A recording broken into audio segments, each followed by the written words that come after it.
This week on ICN, the stories you should have heard, but didn't. Goldman Sachs riding high on your tax dollars. Another town joins the Surveillance Society. Founding fathers rolling over in their graves as Congress passes a resolution to encourage high schools to teach the Constitution. Those stories and more next on Informed Citizen News.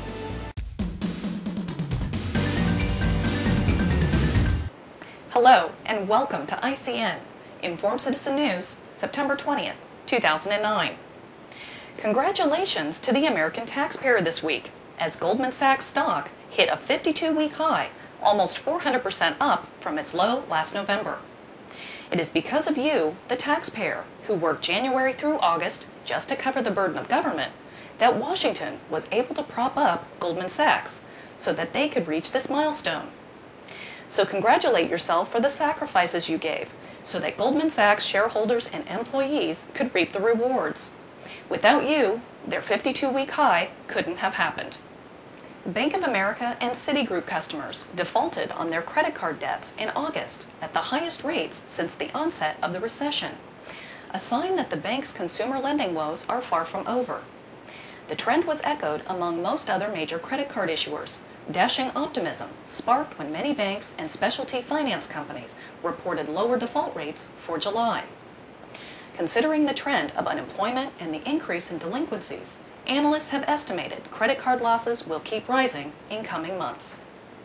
There was a big ruckus caused when a congressman yelled out, "You lie," as the president denied that illegal aliens would be covered under the proposed health care bill.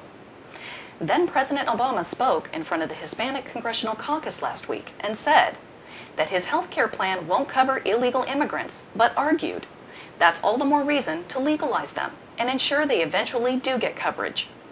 He went on to say, "That's why I strongly support making sure folks who are here legally have access to affordable, quality health insurance under this plan, just like everybody else." Obama's agenda is to pass his health care plan, then provide a pathway to citizenship to get illegals health coverage. All this in his own words. Thought leaving a comment on Facebook, Twitter, MySpace, or YouTube would stay out of the reach of the White House? Well, apparently not. The White House is collecting and storing comments and videos placed on its social networking sites without notifying or asking the consent of the site users. A failure that appears to run counter to President Obama's promise of a transparent government and his pledge to protect privacy on the internet.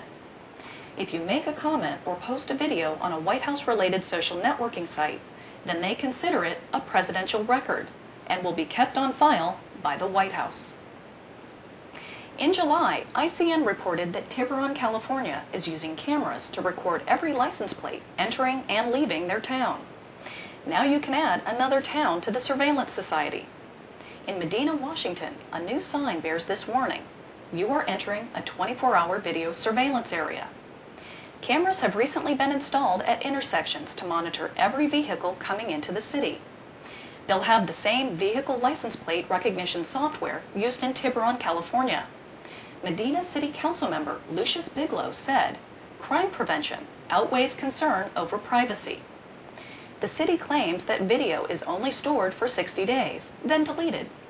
The assumption by these towns is that the government will always use this tracking technology for good.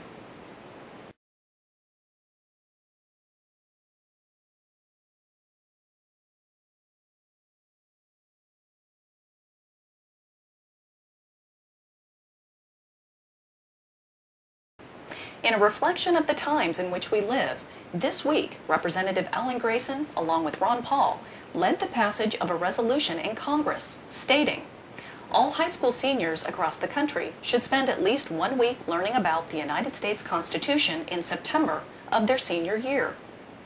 Good to see it encouraged, but 1 week isn't enough. The average high school student takes 40 classes to graduate. The importance of the Constitution mandates that at least one class be dedicated to its understanding.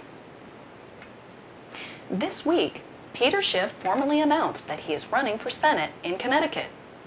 If he wins the Republican primary, he will be up against 5-term incumbent Chris Dodd, one of the key players in the financial meltdown. Schiff will add a different perspective to the debate, and if he were to win, Ron Paul will have an ally in the Senate. Ever been without electricity for an hour, a night, or even a few days? Imagine being without electricity for a year or more. Then add to that almost all cars become disabled. Water systems don't work, no phones, and no internet. Everyone is literally in the dark. That was the topic of the MPAC conference held in New York last week. The scenario, a single nuclear-tipped missile launched from a freighter in the Gulf of Mexico. It detonates 300 miles up in the air, and the subsequent electromagnetic pulse spans the continental United States, frying all electronic circuits coast to coast. First day, people will be in a state of shock and questioning what happened and why nothing works. After 1 week, realization that help won't arrive, riots and looting have already begun. Week 2, widespread chaos, looting, and violence. After 1 month, cholera, hepatitis, and violence are commonplace. Food is nowhere to be found. We're back in the 1800s.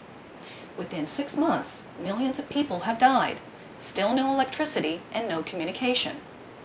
The MPAC conference featured over 25 speakers that included a former senator, governor, congressman, terrorism experts, and scientists, all concerned about the possibility of an EMP attack, the ways to prevent it, or protect against it. It's a frightening subject, but one worth looking into. We have provided links in our video description section if you want to learn more. Each week, ICN attempts to give the news that Americans need to be informed. Almost all the stories we cover tend to reflect the uncertain times we face, economically, politically, and socially. This week, we are taking the time to share a different type of story out of St. Joseph, Missouri. A young freshman at Benton High School by the name of Matt Ziesel had a dream to play football. Each week, Matt suits up and stands next to the coach and says, "Coach, I'm ready. I'm ready, Coach." You see, Matt has Down syndrome. He loves football and has grown up in an environment surrounded by sports. His father is a coach and athletic director. In his young life, Matt has always watched his siblings put on a uniform and take the field, only to cheer them on from the sidelines. Last Monday, the coach finally called number 45. Take a look at what happened. In a week where sports and entertainment stars acted like buffoons and teens get pummeled on a high school bus by a couple of bullies, you have 2 Missouri high school football teams taking time to give a memory that will last a lifetime. As much as that skip of excitement showed in Matt crossing the goal line, the occasion was more of a reflection on those around him. The coach who called the play and the opposing team's coach who agreed to make it happen. To the running back who pointed Matt to the right spot, and Matt's 3-man escort to the goal line. A special salute to the 6 opposing players who pursued Matt all the way to the end zone. And even Matt's teammate, big number 74, who wasn't even in during the play, ran down the sideline so he could give Matt a congratulatory bear hug.